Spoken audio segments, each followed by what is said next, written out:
أعوذ بالله من الشيطان الرجيم. بسم الله الرحمن الرحيم. وما من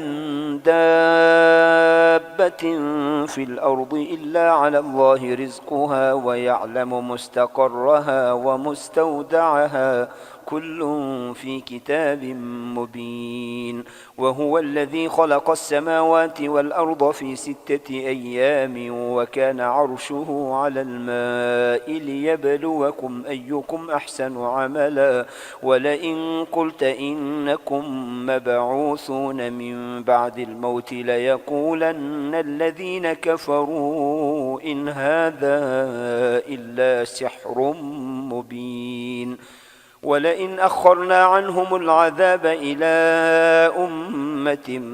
معدودة ليقولن ما يحبسه ألا يوم يأتيهم ليس مصروفا عنهم وحاق بهم ما كانوا به يستهزئون. ولئن أذقنا الإنسان منا رحمة ثم نزعناها منه إنه ليئوس كفور. ولئن أذقناه نعماء بعد ضراء مسته ليقولن ذهب السيئات عني إنه لفرح فخور. إلا الذين صبروا وعملوا الصالحات أولئك لهم مغفرة وأجر كبير. فلعلك تارك بعض ما يوحى إليك وضائق به صدرك أن يقولوا لولا أنزل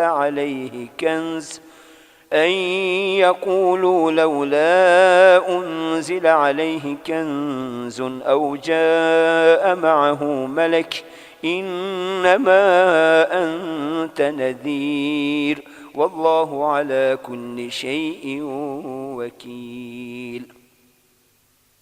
أم يقولون افتراه قل فأتوا ب10 سور مثله مفتريات وادعوا من استطعتم من دون الله إن كنتم صادقين. فإن لم يستجيبوا لكم فاعلموا أنما أنزل بعلم الله وأن لا إله إلا هو فهل أنتم مسلمون. من كان يريد الحياة الدنيا وزينتها نوفي إليهم أعمالهم فيها وهم فيها لا يبخسون. أولئك الذين ليس لهم في الآخرة إلا النار وحبط ما صنعوا فيها وباطل ما كانوا يعملون. أفمن كان على بينة من ربه ويتلوه شاهد منه ومن قبله كتاب موسى إماما ورحمة أولئك يؤمنون به ومن يكفر به من الأحزاب فالنار موعده فلا تك في مرية منه إنه الحق من ربك ولكن أكثر الناس لا يؤمنون. ومن أظلم ممن افترى على الله كذبا أولئك يعرضون على ربهم ويقول الأشهاد هؤلاء الذين كذبوا على ربهم ألا لعنة الله على الظالمين الذين يصدون عن سبيل الله ويبغونها عوجا وهم بالآخرة هم كافرون. أولئك لم يكونوا معجزين في الأرض وما كان لهم من دون الله من أولياء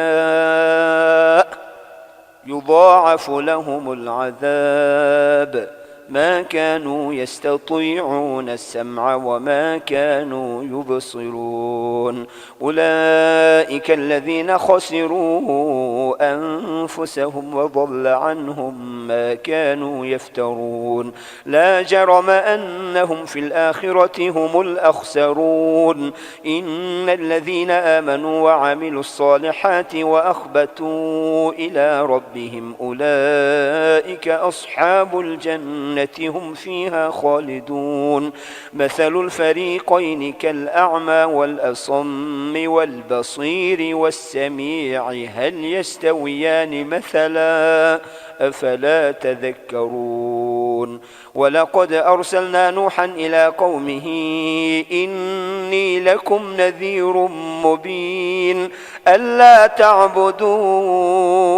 إلا الله إني أخاف عليكم عذاب يوم أليم فقال الملأ الذين كفروا من قومه ما نراك إلا بشرا مثلنا وما نراك اتبعك إلا الذين هم أراذلنا بادي الرأي وما نرى لكم علينا من فضل بل نظنكم كاذبين قال يا قوم أرأيتم إن كنت على بينة من ربي وآتاني رحمة من عنده فعميت عليكم أنلزمكموها وأنتم لها كارهون ويا قوم لا أسألكم عليه مالا إن أجري إلا على الله وما أنا بطارد الذين آمنوا إنهم ملاقو ربهم ولكني أراكم قوما تجهلون ويا قوم من ينصرني من الله إن طردتهم أفلا تذكرون ولا أقول لكم عندي خزائن الله ولا أعلم الغيب ولا أقول إني ملك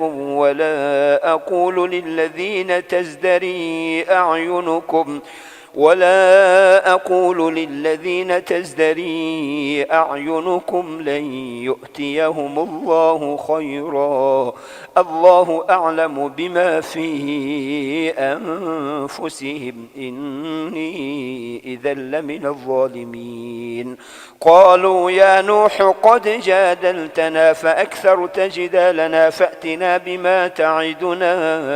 إن كنت من الصادقين قال إنما يأتيكم به الله إن شاء وما أنتم بمعجزين ولا ينفعكم نصحي إن أردت أن أنصح لكم إن كان الله يريد أن يغويكم هو ربكم وإليه ترجعون أم يقولون افتراه قل إن افتريته فعلي إجرامي وأنا بريء مما تجرمون وأوحي إلى نوح أنه لن يؤمن من قومك إلا من قد آمن فلا تبتئس بما كانوا يفعلون واصنع الفلك بأعيننا ووحينا ولا تخاطبني في الذين ظلموا إنهم مغرقون ويصنع الفلك وكلما مر عليه ملأ من قومه سخروا منه قال إن تسخروا منا فإنا نسخر منكم كما تسخرون فسوف تعلمون من يأتيه عذاب يخزيه ويحل عليه عذاب مقيم حتى إذا جاء أمرنا وفارت النور قل نحمل فيها من كل زوجين اثنين وأهلك إلا من سبق عليه القول وما آمن معه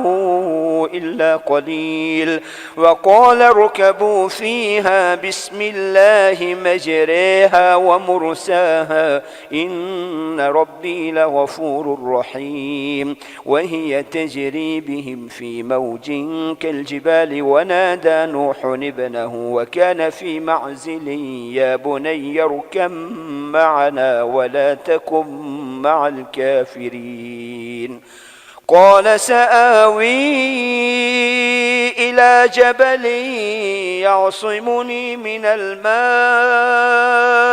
قال لا عاصم اليوم من أمر الله إلا من رحم وحال بينهما الموج فكان من المغرقين وقيل يا أرض ابلعي ماءك ويا سماء أقلعي وغيض الماء وقضي الأمر واستوت على الجودي وقيل بعدا للقوم الظالمين ونادى نوح ربه فقال رب إن ابني من أهلي وإن وعدك الحق وأنت أحكم الحاكمين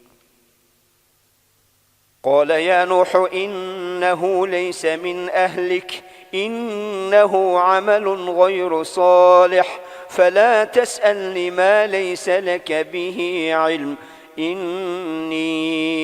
أعظك أن تكون من الجاهلين قال رب إني أعوذ بك أن أسألك ما ليس لي به علم وإلا تغفر لي وترحمني أكن من الخاسرين قيل يا نوح اهبط بسلام منا وبركات عليك وعلى ممن معك وأمم سنمتعهم ثم يمسهم منا عذاب أليم تلك من أنباء الغيب نوحيها إليك ما كنت تعلمها أنت ولا قومك من قبل هذا فاصبر إن العاقبة للمتقين وإلى عاد أخاهم هودا قال يا قوم اعبدوا الله ما لكم من إله غيره إن أنتم إلا مفترون يا قوم لا أسألكم عليه أجرا إن أجري إلا على الذي فطرني أفلا تعقلون ويا قوم استغفروا ربكم ثم توبوا إليه يرسل السماء عليكم مدرارا ويزدكم قوة إلى قوتكم ولا تتولوا مجرمين قالوا يا هود ما جئتنا ببينة وما نحن بتاركي آلهتنا عن قولك وما نحن لك بمؤمنين إن نقول إلا اعتراك بعض آلهتنا بسوء قال إني أشهد الله واشهدوا أني بريء مما تشركون من دونه فكيدوني جميعا ثم لا تنظرون إني توكلت على الله ربي وربكم ما من دابة إلا هو آخذ بناصيتها إن ربي على صراط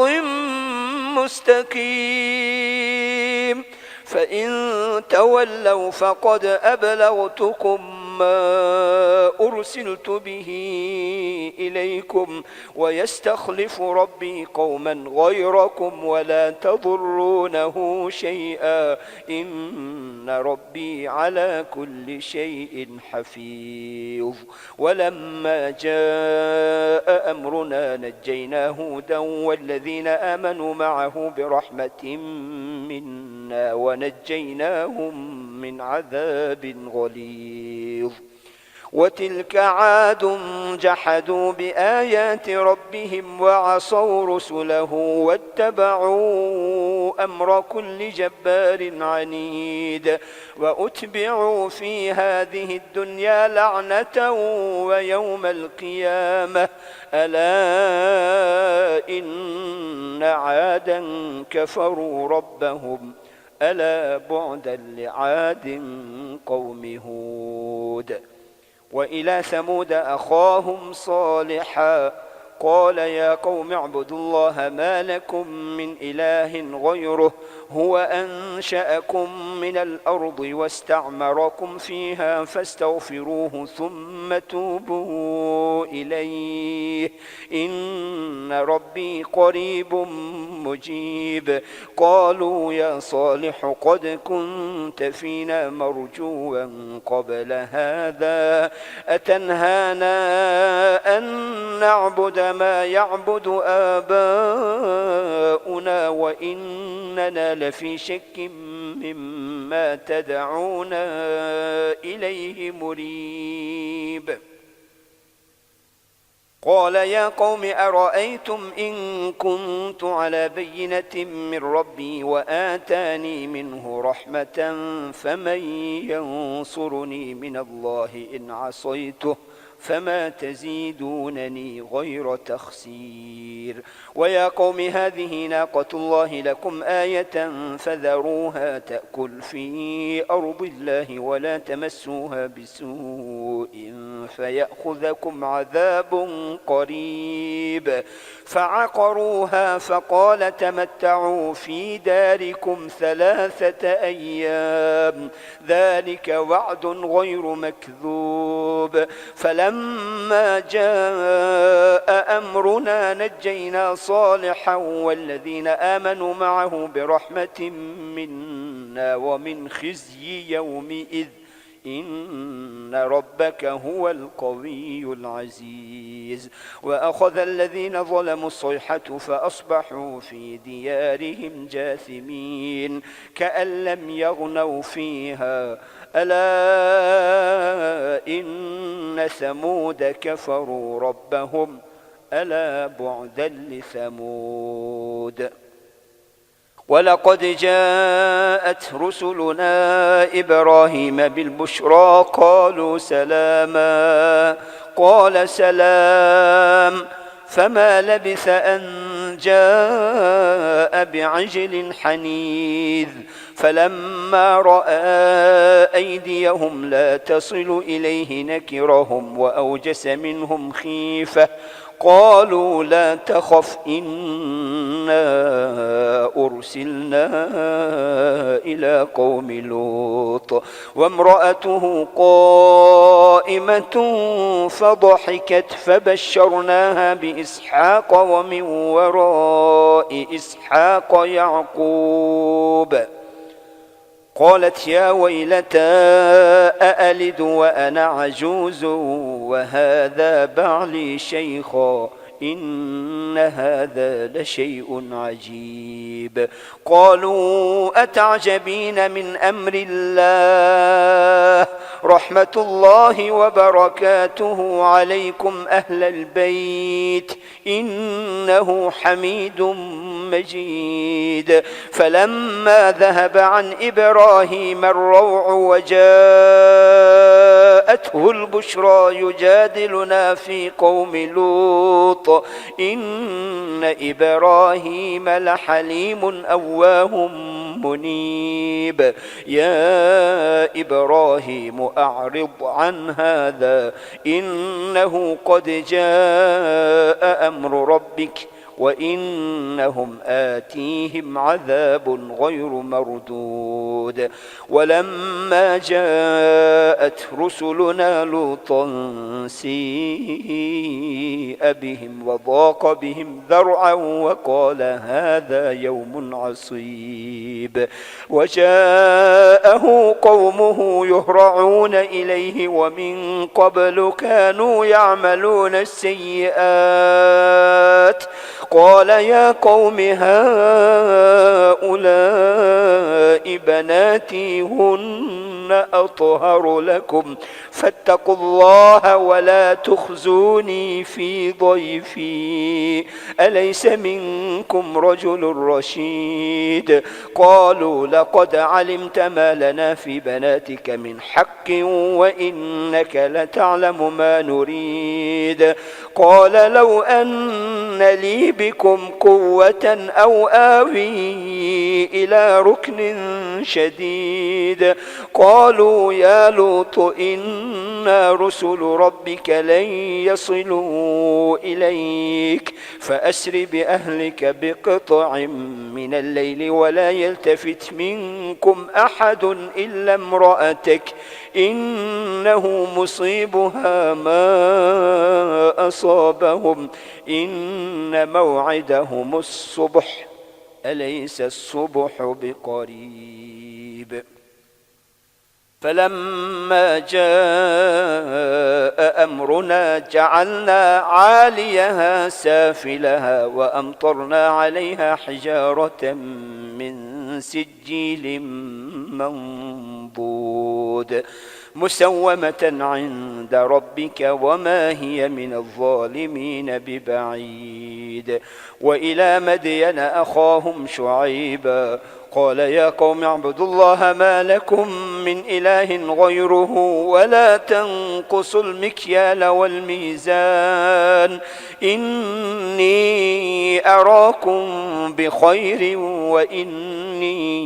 أخاف عليكم عذاب يوم محيط ويا قوم أوفوا المكيال والميزان بالقسط ولا تبخسوا الناس أشياءهم ولا تعثوا في الأرض مفسدين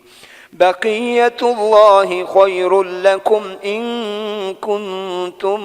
مؤمنين وما أنا عليكم بحفيظ قالوا يا شعيب أصلاتك تأمرك أن نترك ما يعبد آباؤنا أو أن نفعل في أموالنا ما نشاء إنك لأنت الحليم الرشيد قال يا قوم أرأيتم إن كنت على بينة من ربي ورزقني منه رزقا حسنا وما أريد أن أخالفكم إلى ما أنهاكم عنه إن أريد إلا الإصلاح ما استطعت وما توفيقي إلا بالله عليه توكلت وإليه أنيب ويا قوم لا يجرمنكم شقاقي أن يصيبكم مثل ما أصاب قوم نوح أو قوم هود أو قوم صالح وما قوم لوط منكم ببعيد واستغفروا ربكم ثم توبوا إليه إن ربي رحيم ودود قالوا يا شعيب ما نفقه كثيرا مما تقول وإنا لنراك فينا ضعيفا ولولا رهطك لرجمناك وما أنت علينا بعزيز قال يا قوم أرهطي أعز عليكم من الله واتخذتموه وراءكم ظهريا إن ربي بما تعملون محيط ويا قوم اعملوا على مكانتكم إني عامل سوف تعلمون من يأتيه عذاب يخزيه ومن هو كاذب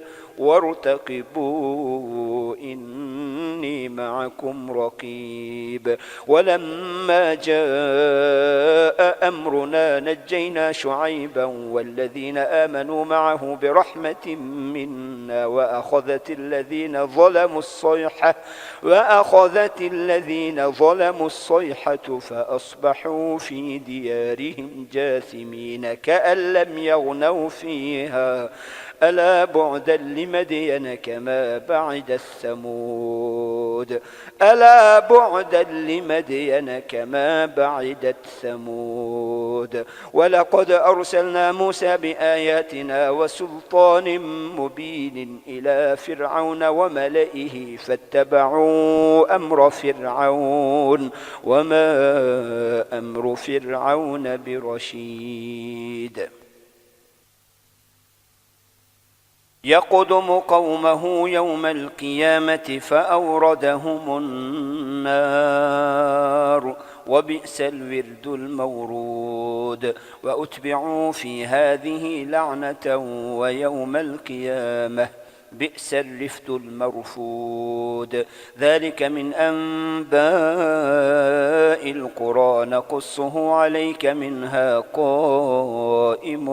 وحصيد وما ظلمناهم ولكن ظلموا أنفسهم فما أغنت عنهم آلهتهم التي يدعون من دون الله من شيء لما جاء أمر ربك وما زادوهم غير تتبيب وكذلك أخذ ربك إذا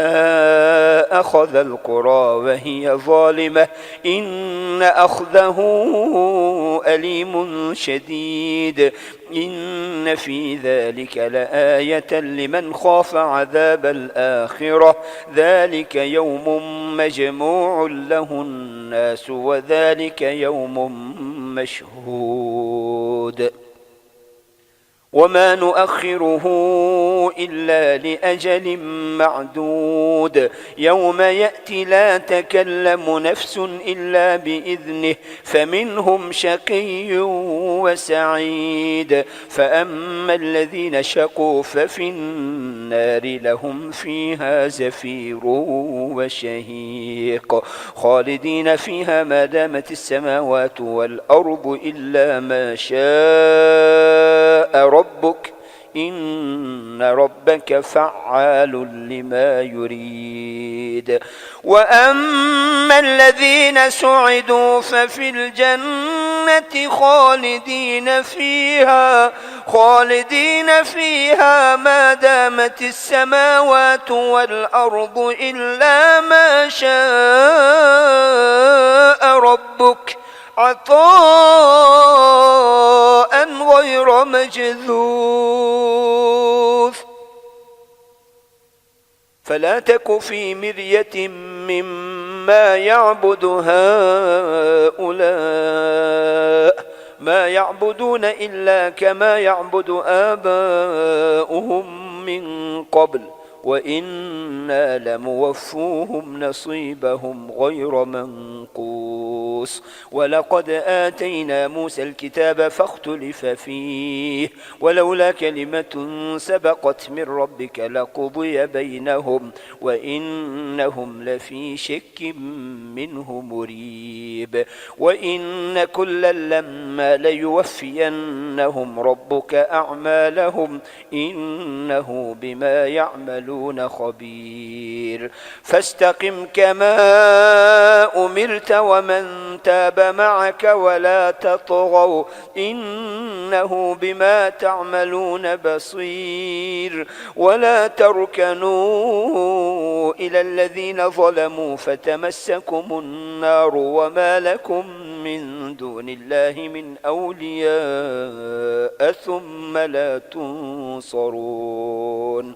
وأقم الصلاة طرفي النهار وزلفا من الليل إن الحسنات يذهبن السيئات ذلك ذكرى للذاكرين واصبر فإن الله لا يضيع أجر المحسنين فلولا كان من القرون من قبلكم أولو بقية ينهون عن الفساد في الأرض إلا قليلا ممن أنجينا منهم واتبع الذين ظلموا ما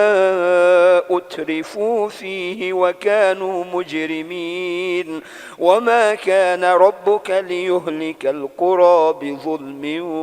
وأهلها مصلحون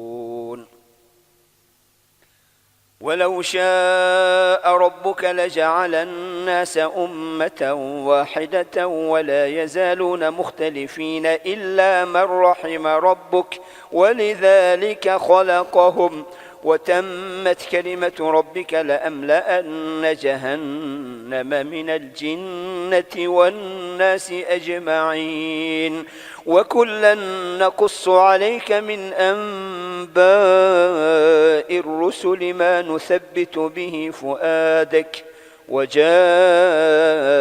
في هذه الحق وموعظة وذكرى للمؤمنين وقل للذين لا يؤمنون اعملوا على مكانتكم إنا عاملون وانتظروا إنا منتظرون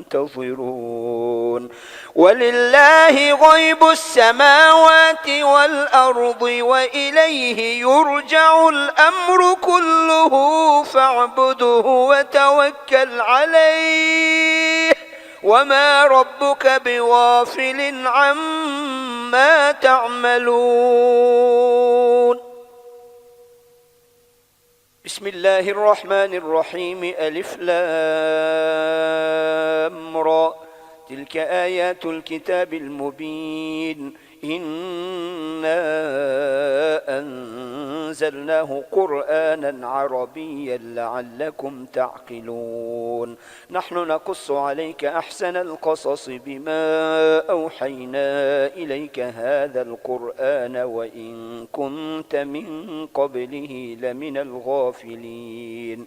إذ قال يوسف لأبيه يا أبت إني رأيت 11 كوكبا والشمس والقمر رأيتهم لي ساجدين قال يا بني لا تقصص رؤياك على إخوتك فيكيدوا لك كيدا إن الشيطان للإنسان عدو مبين وكذلك يجتبيك ربك ويعلمك من تأويل الأحاديث ويتم نعمته عليك وعلى آل يعقوب كما أتمها على أبويك من قبل إبراهيم وإسحاق إن ربك عليم حكيم لقد كان في يوسف وإخوته آيات للسائلين إذ قالوا ليوسف وأخوه أحب إلى أبينا منا ونحن عصبة إن أبانا لفي ضلال مبين اقتلوا يوسف أو اطرحوه أرضا يخل لكم وجه أبيكم وتكونوا من بعده قوما صالحين قال قائل منهم لا تقتلوا يوسف وألقوه في غيابة الجب يلتقطه بعض السيارة إن كنتم فاعلين قالوا يا أبانا ما لك لا تأمنا على يوسف وإنا له لناصحون أرسله معنا غدا يرتع ويلعب وإنا له لحافظون قال إني ليحزنني أن تذهبوا به وأخاف أن يأكله الذئب وأنتم عنه غافلون قالوا لئن أكله الذئب ونحن عصبة إنا إذا لخاسرون فلما ذهبوا به وأجمعوا أن يجعلوه في غيابة الجب وأوحينا إليه لتنبئنهم بأمرهم هذا وهم لا يشعرون وجاءوا أباهم عشاء يبكون قالوا يا أبانا إنا ذهبنا نستبق وتركنا يوسف عند متاعنا فأكله الذئب وما أنت بمؤمن لنا ولو كنا صادقين وجاءوا على قميصه بدم كذب قال بل سولت لكم أنفسكم أمرا فصبر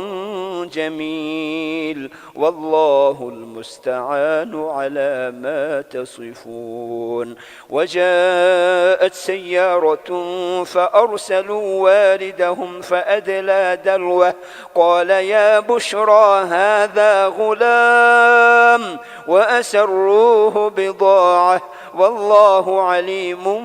بما يعملون وشروه بثمن بخس دراهم معدودة وكانوا فيه من الزاهدين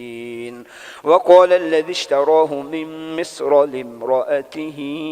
أكرمي مثواه عسى أن ينفعنا أو نتخذه ولدا وكذلك مكنا ليوسف في الأرض ولنعلمه من تأويل الأحاديث والله غالب على أمره ولكن أكثر الناس لا يعلمون ولما بلغ أشده آتيناه حكما وعلما وكذلك نجزي المحسنين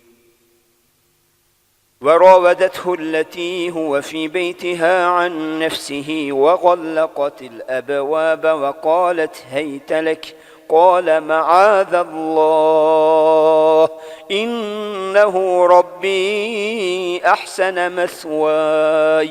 إنه لا يفلح الظالمون ولقد همت به وهم بها لولا أن رأى برهان ربه كذلك لنصرف عنه السوء والفحشاء إنه من عبادنا المخلصين واستبق الباب وقدت قميصه من دبر وألف يا سيدها لدى الباب قالت ما جزاء من أراد بأهلك سوءا إلا أن يسجن أو عذاب أليم قال هي راودتني عن نفسي وشهد شاهد من أهلها إن كان قميصه قد من قبل فصدقت وهو من الكاذبين وإن كان قميصه قد من دبر فكذبت وهو من الصادقين فلما رأى قميصه قد من دبر قال إنه من كيدكن إن كيدكن عظيم يوسف أعرض عن هذا واستغفري لذنبك إنك كنت من الخاطئين وقال نسوة في المدينة امرأة العزيز تراود فتاها عن نفسه قد شغفها حبا إنا لنراها في ضلال مبين فلما سمعت بمكرهن أرسلت إليهن وأعتدت لهن متكئا وآتت كل واحدة منهن سكينا وقالت اخرج عليهن فلما رأينه أكبرنه وقطعن أيديهن وقلن حاش لله ما هذا بشرا إن هذا إلا ملك كريم قالت فذلكن الذي لمتنني فيه ولقد راودته عن نفسه فاستعصم ولئن لم يفعل ما آمره ليسجنن وليكون من الصاغرين قال رب السجن أحب إلي مما يدعونني إليه وإلا تصرف عني كيدهن أصب إليهن وأكن من الجاهلين فاستجاب له ربه فصرف عنه كيدهن إنه هو السميع العليم ثم بدا لهم من بعد ما رأوا الآيات ليسجننه حتى حين ودخل معه السجن فتيان قال أحدهما إني أراني أعصر خمرا وقال الآخر إني أراني أحمل فوق رأسي خبزا تأكل الطير منه نبئنا بتأويله إنا نراك من المحسنين قال لا يأتيكما طعام ترزقانه إلا نبأتكما بتأويله قبل أن يأتيكما ذلكما مما علمني ربي إني تركت ملة قوم لا يؤمنون بالله وهم بالآخرة هم كافرون واتبعت ملة آبائي إبراهيم وإسحاق ويعقوب ما كان لنا أن نشرك بالله من شيء ذلك من فضل الله علينا وعلى الناس ولكن أكثر الناس لا يشكرون يا صاحبي السجن أأرباب متفرقون خير أم الله الواحد القهار ما تعبدون من دونه إلا أسماء سميتموها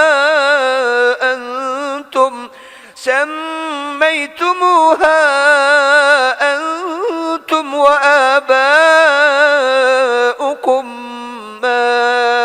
أنزل الله بها من سلطان إن الحكم إلا لله أمر أن لا تعبدوا إلا إياه ذلك الدين القيم ولكن أكثر الناس لا يعلمون يا صاحبي السجن أما أحدكما فيسقي ربه خمرا وأما الآخر فيصلب فتأكل الطير من رأسه قضي الأمر الذي فيه تستفتيان وقال للذي ظن أنه ناج منهما اذكرني عند ربك فأنساه الشيطان ذكر ربه فلبث في السجن بضع سنين وقال الملك إني أرى 7 بقرات سمان يأكلهن 7 عجاف و7 سنبلات خضر وأخر يابسات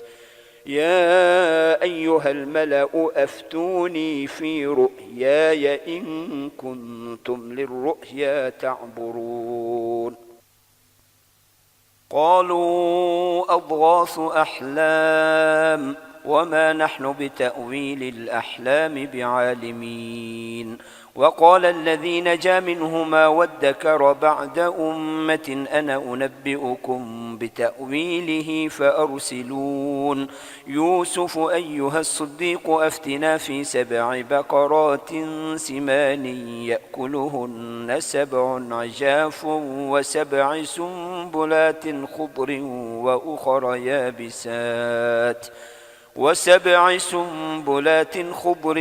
وأخر يابسات لعلي أرجع إلى الناس لعلهم يعلمون. قال تزرعون 7 سنين دأبا فما حصدتم فذروه في سنبله إلا قليلا مما تأكلون ثم يأتي من بعد ذلك 7 شداد يأكلن ما قدمتم لهن إلا قليلا مما تحصنون ثم يأتي من بعد ذلك عام فيه يغاث الناس وفيه يعصرون. وقال الملك ائتوني به فلما جاءه الرسول قال ارجع إلى ربك فاسأله ما بال النسوة اللاتي قطعن أيديهن إن ربي بكيدهن عليم. قال ما خطبكن إذ راوتن يوسف عن نفسه قلنا حاش لله ما علمنا عليه من سوء. قالت امرأة العزيز الآن حصحص الحق أنا راودته عن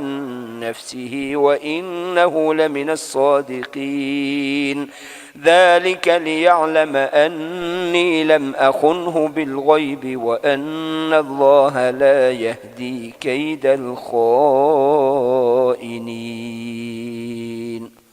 صدق الله العظيم.